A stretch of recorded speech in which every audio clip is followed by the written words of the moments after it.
Lights are flashing, the coming of the Lord is at hand. Le feu clignote, la venue du Seigneur est proche. Are you still just a church member? N'êtes-vous encore qu'un membre d'église? Are you sure, my friend? Êtes-vous sûr, mon ami? How do you know you live through the night? Qu'est-ce qui vous dit que vous serez en vie demain? Look at Brother Wade standing here this morning in a moment, just turning around to shake hands with somebody, drop dead right in his tracks. Regardez, frère.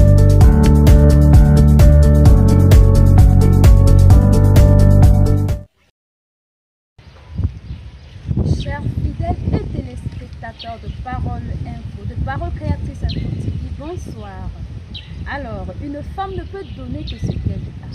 Pour être une femme de caractère, pour bâtir le caractère en un enfant, il faut soi-même être une femme de caractère. Et c'est dans le même ordre d'idées que Frère Branham dit. Dieu a donné à la mère de mettre l'enfant, a donné à la mère la responsabilité de mettre l'enfant sur le droit chemin. Et c'est la raison pour laquelle les mères ont une petite touche spéciale. La tête des mères, paragraphe 32. Ce soir, nous venons partager le témoignage de Susanna Wesley dans un instant.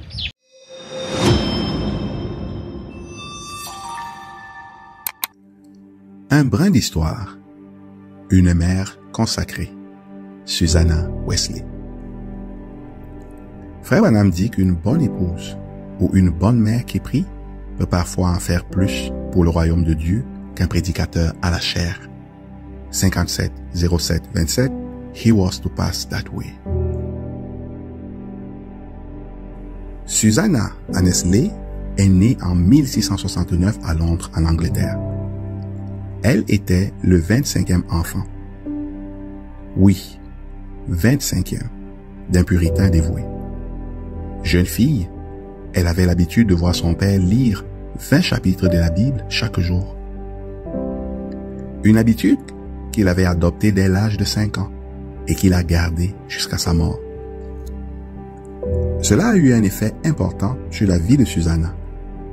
À l'âge de 19 ans, elle a épousé Samuel Wesley et elle a commencé son propre ministère dans son foyer.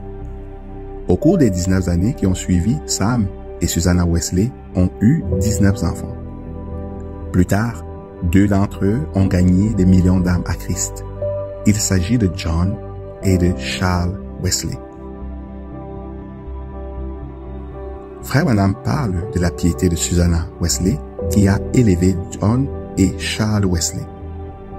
John, le messager de l'âge, et Charles, un auteur-compositeur inspiré. 72-10, l'âge de l'église de Philadelphie.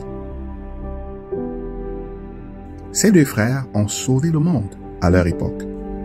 On attribue à Charles l'écriture des milliers d'hymnes de l'église, dont beaucoup sont encore chantés aujourd'hui. John Wesley a prêché plus de 42 000 sermons à près d'1 million de personnes. Il a aussi écrit des centaines de publications. Il était la définition même d'un prédicateur ambulant. John Wesley a parcouru plus de 400 000 kilomètres à cheval au fil de son ministère, ce qui équivaut à faire 10 fois le tour de la Terre sur la ligne de l'équateur. Vers la fin de sa vie, à l'âge de 70 ans, cet Anglais de 58 kilos et de 1,6 mètres a prêché le message du salut à 32 000 personnes, sans même l'aide d'un microphone. Il apportait le message de la sanctification et de la sainteté partout où il allait. À qui le messager du 6e âge de l'Église attribue-t-il son fondement? J'en ai appris plus au sujet de la chrétienté de ma mère que je n'aurais pu en apprendre de tous les théologiens de l'Angleterre. John Wesley. Comme dans toutes les familles, l'histoire de la famille Wesley n'est pas parfaite. C'est une histoire de triomphe. Le mari de Susanna Wesley, Samuel, gérait très mal son argent et la famille croulait sous les dettes. 9 des 19 enfants sont morts en bas âge. On raconte que Sam, son mari, l'abandonnait pendant de longues périodes de temps, la laissant seule avec les enfants. Parfois, ce n'était qu'à cause d'un simple malentendu. Et un de ses enfants était handicapé. Un autre a été incapable de parler avant l'âge de 6 ans. Madame Wesley a été elle-même malade presque toute sa vie. Il n'y avait pas d'argent pour se procurer de la nourriture ou quoi que ce soit d'autre. La famille était criblée de dettes à un point tel qu'une fois son mari a été jeté en prison pour avoir cumulé trop de défauts de paiement. Pour couronner le tout, son mari, un prédicateur anglican, n'était pas très apprécié, ni de la loi, ni de la congrégation. Leur foyer a été incendié à 2 reprises, des incendies qui ont dévoré tout ce que les Wesley possédaient. Tout le monde savait que les coupables étaient des membres de son assemblée qui n'appréciaient pas du tout ce que prêchait Sam Wesley de la chair. L'ennemi est toujours présent et la famille Wesley ne faisait pas l'exception à la règle.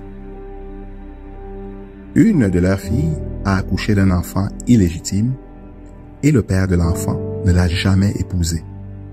Susanna était anéantie, mais elle a continué à prier sans relâche pour sa fille. Malgré cette épreuve et malgré toutes les croix que Madame Wesley a dû porter au cours de sa vie, elle a toujours mis Dieu en premier. Dans son jeune âge, Madame Wesley avait promis au Seigneur que pour chaque heure consacrée à ses loisirs, elle consacrerait 1 heure à la parole ou au Seigneur en prière. Elle a vite constaté que c'était une promesse qui s'avérait très difficile à tenir. Comme elle devait s'occuper de la maison et d'un aussi grand nombre d'enfants, c'était un engagement presque impossible à tenir. Elle devait s'occuper du potager, de la traite des vaches, de l'éducation de ses enfants et de toutes les tâches ménagères. Elle a donc plutôt décidé de consacrer 3 heures par jour au Seigneur en prière. Pour respecter cet engagement, elle a instauré un signe clair pour tout le monde. Elle a expliqué à ses enfants que lorsque leur mère avait un tablier sur la tête, cela signifiait qu'elle était en prière et ne devait être dérangée sous aucun prétexte. C'était une règle inviolable dans son foyer, sauf en cas d'urgence extrême. En d'autres mots, sauf si quelqu'un était en danger de mort. J'ai toujours parlé des femmes prédicateurs, voyez, mais toute mère est un prédicateur. Voici son assemblée. Voyez, elle doit élever ses petits correctement, tandis que papa travaille. 6309-01 matin, le signe. Sa priorité était de paître son troupeau. On ne négligeait aucune occasion d'enseigner une leçon dans le foyer des Wesley. Un jour, une de ses filles voulait faire quelque chose qui n'était pas tout à fait mauvais, mais qui n'était pas tout à fait juste non plus. Quand on lui a dit de ne pas le faire, elle n'était pas satisfaite de l'explication qu'elle avait reçue. La fille et la mère étaient assises près d'un feu éteint. Madame Wesley a dit à sa fille, « Ramasse ce morceau de charbon. » « Je ne veux pas, » a répondu la fille. « Allez, le feu est éteint. Ça ne te fera pas de mal, » a rétorqué sa mère. La fille a répondu, « Je sais que ça ne me brûlera pas les doigts, mais cela va me salir les mains. » Susanna a répondu, « Exactement. Ce que tu veux faire ne va pas te brûler, mais ça va te salir. Laisse ça tranquille. » Il y a des centaines de témoignages de cette sainte de Dieu qui n'ont jamais été racontés. Certainement, elle était une sainte. Elle a dû l'être pour élever 2 garçons comme John et Charles, et pour avoir été louangée comme elle a été par le prophète de Dieu. Comme nous tous, certaines de ces leçons ont peut-être été infructueuses. Bien des fois, elle a pensé abandonner. Mais ce qui n'a jamais failli, c'est la détermination de Susanna Wesley à être une mère pieuse et consacrée. Elle est une source d'inspiration pour des mères partout. Ce qui peut arriver quand on s'abandonne complètement à l'appel de Dieu dans sa vie. Oh, votre famille est ce que vous êtes.